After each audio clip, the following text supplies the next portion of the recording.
Those who may find the points of this doctrine the hardest to swallow may be supporters of branches of the institution that have special rules or special leniency. For example, a college allows students to connect with the community, leading people to think all academia does this as a rule, which it does not. People feel affection for the institution because they know a teacher, are a teacher themselves, or are a parent. Most citizens are at least one of these, and their connection to someone ends up being directed towards something. Elementary schools are spared many of the bleaker aspects of academics because they don't normally have to deal with the slew of pre-adult problems that embitters and hardens high school faculty. There is less enforcement, less toil for students, and therefore less injustice. However, even in the third grade, I can remember being pulled out of class for being outspoken due to my own innocence. When there were class clowns and bullies who got away with it, and being told I was the first student in the history of the school to be sent home, to which my reaction was probably the first adult thought I've ever had. I didn't believe them. As other elements of the school system continue to infiltrate the younger grade levels, it can be seen that this institution is a clash of warring departments. The expansion I described earlier is directed within itself, pushing even the decency that respects youngness further back each year. Once sex education is started earlier, or an elementary student brings drugs or a weapon to school, things never go back to the way they were before. This makes a large portion of elementary schools not the target of reform, but a group in need of protection and a potential ally.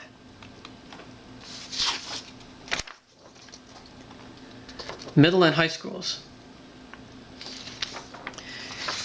If a student's tenure has some freedom at both ends, preceded by elementary innocence and followed by collegiate progressiveness, then the middle of the process is the place where the simulation is most stressed. Have you ever had a job where procedures that are in place for much better reasons allowed you to get away with something just because you can? Between these two slopes exists academia's pure form, where someone who is veritably an adult is treated as a veritable child. This is where you can silence someone who is intellectually superior, punish those who are physically superior, and dispense guidance and dogma to those who may even be morally superior. The reality of the outside world doesn't apply. Two people of equal standing and value to society that may meet on the street are placed in a cruel situation if one is a teacher and the other a student. This is where the thinking takes place, which seeks to extend itself into every other department. As more and more students are now parents, juggling school with the responsibilities of raising a family, this doctrine extends directly to the next generation, citizens taking an undercut to their liberties even after their own passing of morals to their offspring has begun. A child who sees their parents engaged in homework and tests can no longer dream of an escape from these one day, instead deriving, "You will always be under our control. You will always be indebted to us."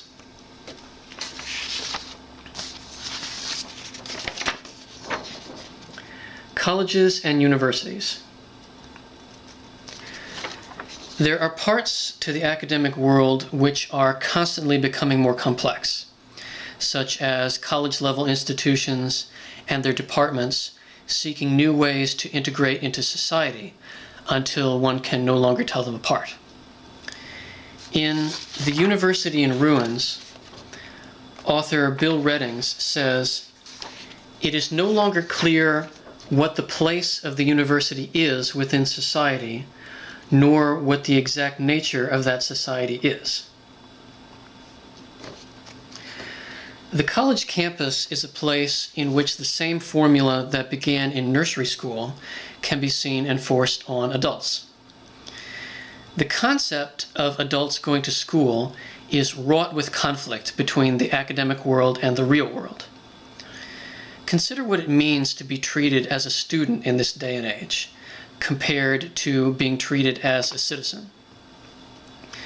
It's far easier to govern, manage, and steer people in particular directions when certain limits have been removed.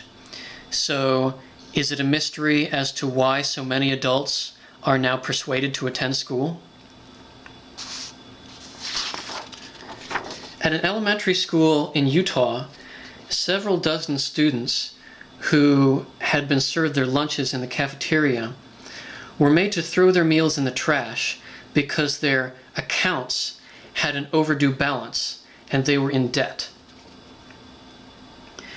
By degrading citizenship into a simpler policy of treating people, the entire population is engaged in tasks chosen by a single establishment. What is being robbed from them is time, spending the better part of their lives toiling under observation instead of the freedom to act as one would on the street or at home. People are led to believe a degree is a guarantor of success, only to find out the criteria changes with the times and is not a science at all. One sheepskin is suddenly preferred over another, and new coursework is required for both new applicants and those long employed. The problem with hypothetical merits is that their value is only speculative. But the message that people should go back and invest more is constant. Whenever an institution makes hypothetical figures the standard by which citizens are judged, it forces them to compete for breadcrumbs. It makes them believe in something that is not real. And yet they take great pride in this. Collegiates wear it like a jewel. No matter what they do for a profession, they consider themselves students first, and they have set aside the person they were until they have earned their seal of approval. Now, this will be disputed by devoted individuals for whom school is their real life, class is their profession, and student activities their recreation. The reasons being that they work as hard and as well at these tasks as anyone. This is easy even for me to understand. If it were the plot of a shogi manga, where a happy ending is guaranteed. But no matter how vague the separation between school and life has become, scholastics and the outside world are not conveniently the same. What is the role or the need for, say, an automotive instructor who thinks everyone should be forced to be right-handed? Or being in a study group with people who don't want to be in the field you see as your calling? If all this sacrifice and toil and pride is solely for the outcome people are working toward, is it all just something they've been told? Maybe by a recruiter who wants to fill a quota, or a professor with motivations based on his job. One can only hope that there is something more to it than the promise. Because if it's all just to become the thing they want to be, my question is, how different is that from making choices instead of having them made for you, being rewarded with something of guaranteed use, committing oneself to a job where every part of it is real? Those things are free if life is the true educator. Which brings us to an unheard of realization. If someone can learn in the outside world, there is no longer a reason to go to school. The person who is able to choose life over academics has a more satisfying pastime, a greater sense of self, is in control of their own destiny, and more in touch with the world. All things academia claims to provide, but has to create in order to do so. Practically speaking, if someone is offered a lifetime of success, achieving everything they desire without having to think about it, why should they bother asking these questions? The views presented here are not perfect, nor is it inconceivable there are arguments against specific points that have some degree of merit. So let us speak solely of certainties beyond opinion for a moment. Contrived tasks do not achieve a real objective or earn financial reward, except for the chance of learning something. The argument that grade numbers and college certificates have value because everyone agrees they do is not sufficient logic if people are setting aside their opinions and joining up whether they like it or not. No hypothetical criteria fully computes into a real society, no matter how good it may be. A citizen does not have to dislike or disagree with the academic process to admit this, and consider how different society would be from the one we know if this simple acknowledgement was made. It's like a company store giving out tokens as payment that will eventually make their way back to its own pocket. Creating alternatives to college is now an overwhelming need. When the president suggested that every American should go to college, there was a brief Republican backlash, which was one of the few anti-academic positions ever taken in politics, although they might not realize what the need is, that entire communities are being monopolized. When inner-city preschoolers are made to chant, "I will go to college," do they understand what they're saying? If you don't happen to live in a college town, is this plan to get every single member of a generation to leave, even when there is no shortage of college students but a surplus? Why not make them say, "I will be a dentist"? For those who would ask, aren't the merits of what I'm saying hypothetical as well? Not if individuals take steps based on whatever their reality is. Then society starts to change from the arena of conjecture it is now. It changes in ways only the individual knows to be true, ways that may not be written down or incorporated into any formula. Just as fortunes improve when people stop deceiving or pretending one thing is another, it will be easier for members to contribute good works when they don't have to convert what they see and hear into a usable form. Imagine for a moment an American culture in which this has been achieved, where all learning occurs in its own time, and citizens aged 18 to 25 have not been separated from the rest of society. A significant block of voters, workers, and thinkers would no longer be hindered from taking their full place as a deciding faction in American politics and our way of life. Instead of colleges absorbing their time and energy, let us examine how these resources would be better spent. It is always difficult to explain the math behind such a one-sided investment as indebting oneself for years as the doorway to making money.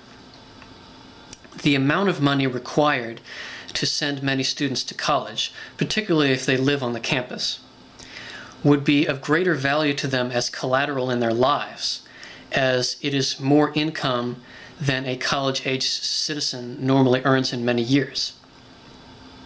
It would sustain them far longer than the amount of time spent living in a dorm, and would be spent entirely on needs of their choosing, instead of paying for more food than they will eat, a larger facility than they will personally use, and the salary of professors they will never have.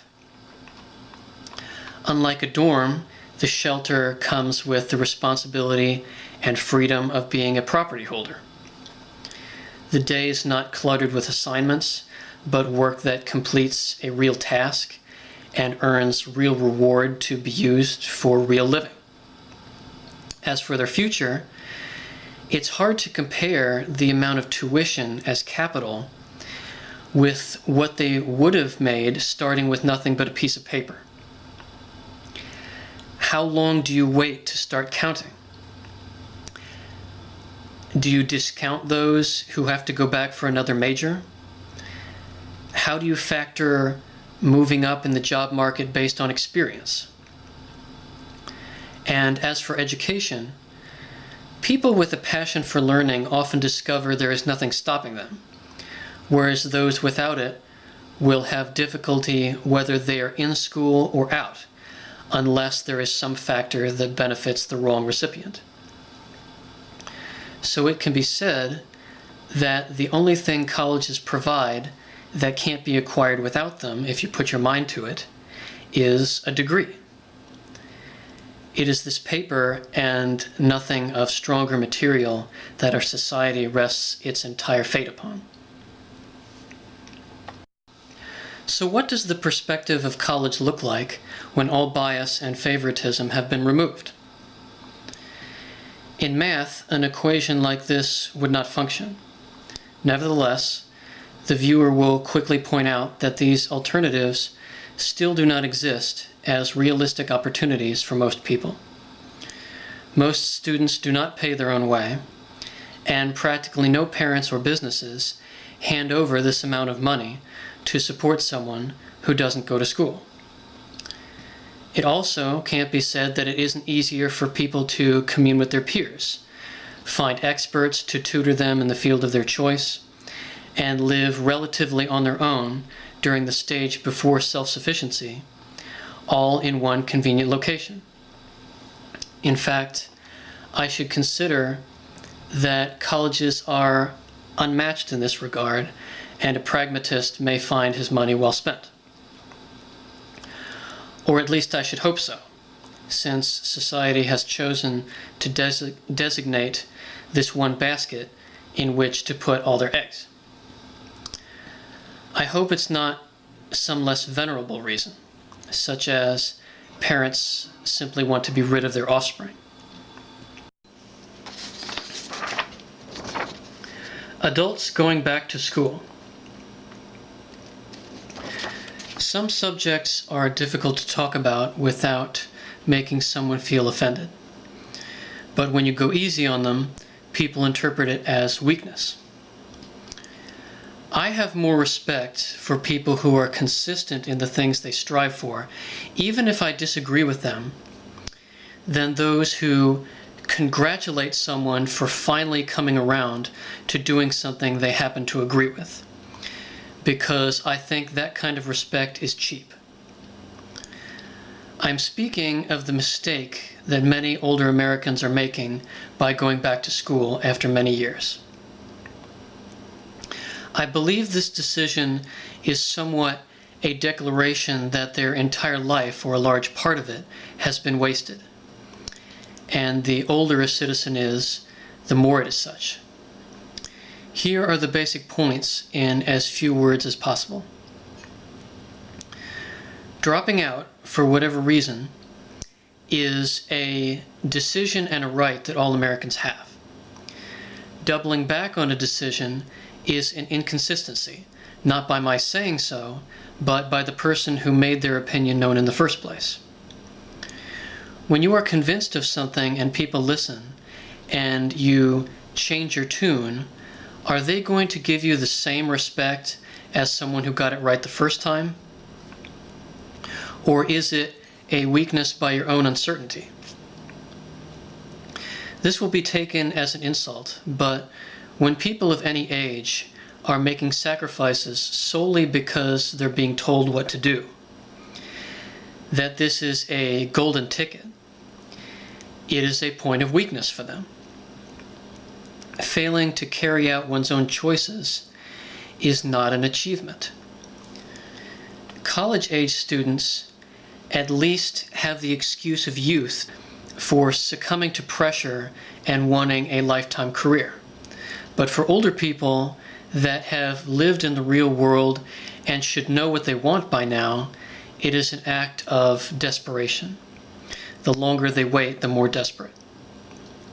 A 50-year-old returning to the adolescent routine of doing homework and competing for grades after a sufficient time has passed for someone to learn what real work and real life is putting himself on display as a public statement that he wishes the past 30 years could be erased. This might not be the reasons within someone's mind. I'm talking about what the public sees, the dangers of influence.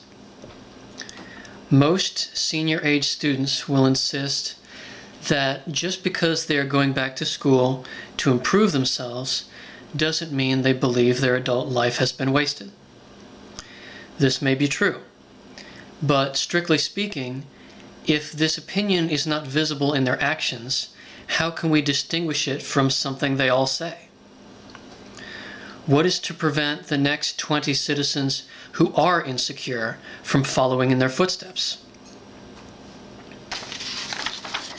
In some states, it has even become law that all citizens aged 65 or older may attend college for free, completing the cycle of academia's desire to encompass the entire lifespan. In the student world, these individuals are misfits, coming from the same generational divide as parents and teachers, but placed in the middle of the student body. I've seen it change the way things were before.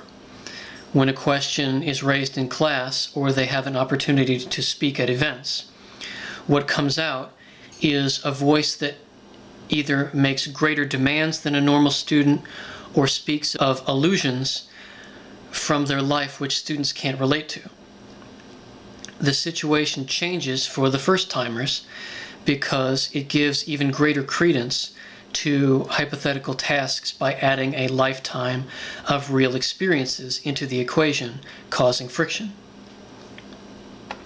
Let's say someone is the oldest student in the history of the school, and they graduate even though they don't intend to re-enter the workforce.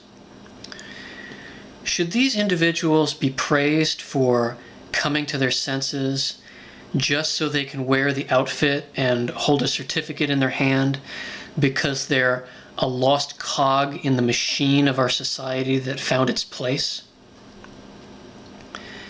If they're doing so to rectify something they regret, have they actually made up for this? And does anyone care? The decisions we make in life and the self-respect of making them without a 30-year lapse between changing one's mind are more important than the approval of whoever rewards you for choosing a path they personally approve of, because I have seen those people and their motives.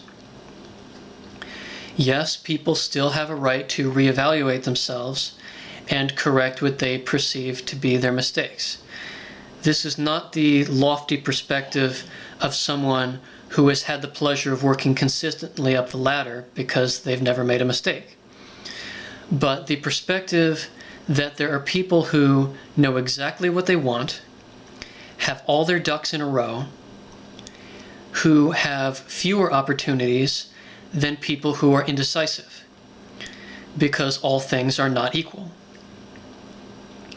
When every single instructor and employer wants people to be a blank slate because they're the king of their particular hill, the system favors people who are constantly reinventing themselves, even if this eventually leads nowhere. You could enroll at age 70 and say your goal is to take every major they offer, and they would still welcome you. But would you be helping yourself? My next chapter, The Cry of the Student, is coming soon. Thanks for listening.